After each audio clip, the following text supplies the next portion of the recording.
겨울을 앞둔 유럽엔 맹추위에 대한 공포가 들이닥쳤습니다. 우크라이나 전쟁 등으로 에너지 가격이 급등하면서 온수가 끊기고 난방도 19도 이하일 때만 켜는 등 어느 때보다 추운 겨울을 앞두고 있는 겁니다. 우리나라도 에너지 해외 의존도가 높은 만큼 남의 나라 얘기로만 볼 수는 없는 상황인데요. 월드뉴스 W 윤서령 기자입니다. 바닷속에서 거대한 흰 거품이 올라옵니다. 러시아와 유럽을 잇는 천연가스 수송관 노르트 스트림에서 원인을 알 수 없는 폭발로 가스가 누출된 겁니다. 러시아가 일부러 폭발시킨 것으로 추정되는데 이로써 매년 550억 톤이 공급되던 천연가스 수입망은 사실상 복구가 불가능해졌습니다. 우크라이나 전쟁 이후 국제 천연가스 가격은 한때 5배 이상 뛰어올랐습니다. 천연가스 소비의 30% 이상을 러시아에 의존해온 유럽은 1970년대 석유 파동 이상의 에너지 대란에 휩싸였습니다.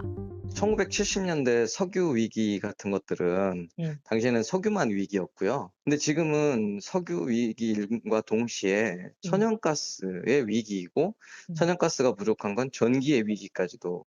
프랑스는 에펠탑을 1시간 일찍 등을 끄게 하고 공공기관은 온수를 끊기로 했습니다. 난방은 19도 이하일 때만 틀고 샤워는 5분 이내에 빨리 끝내달라고 정부 차원에서 당부하기도 했습니다. 자발적인 움직임도 많습니다. 네티즌들은 변기물은 3번 중 1번만 내리고 있다거나 샤워를 해보니 6분 21초가 걸렸다는 경험담을 공유하고 있습니다.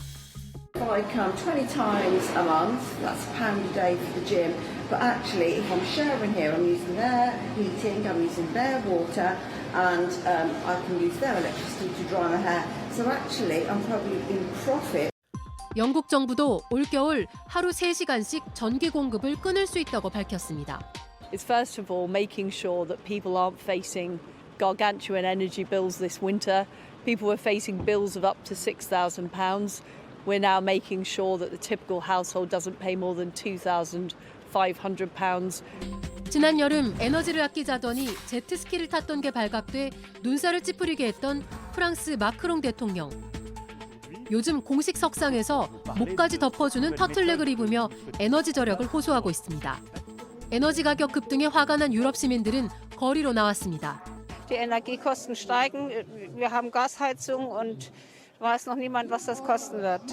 더 큰 문제는 내년입니다. 재고가 바닥나는 내년 2, 3월엔 진짜 고비가 올 수 있다는 전망이 나오고 있습니다. This winter is difficult, but next winter may also be very difficult. 뒤늦게 대책을 찾고 있지만 대체 수입선을 확보하는 것도 쉽지 않습니다.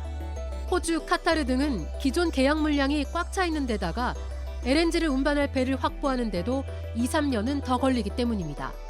LNG를 기체로 바꾸는 기화기지를 짓는데도 지금부터 3년은 필요합니다. 연료 대부분을 수입에 의존하는 우리나라도 이런 위기에서 자유롭지 않습니다. 가격 인상에 환율 상승분까지 더해져 부담이 더 큽니다. 전혀 실감을 못하는 게 가격이 안 오르거든요. 이게 그러면 한전의 적자, 그다음에 가스공사의 미수금 이렇게 잡히고 있는 거죠. 가격에 대한 어떤 시그널을 정부가 좀 주시고 비싼 자원이다. 그래서 좀 아껴 쓰자라는 걸 시민들과 기업들하고 같이 이제 동참하는. JTBC 윤서령입니다.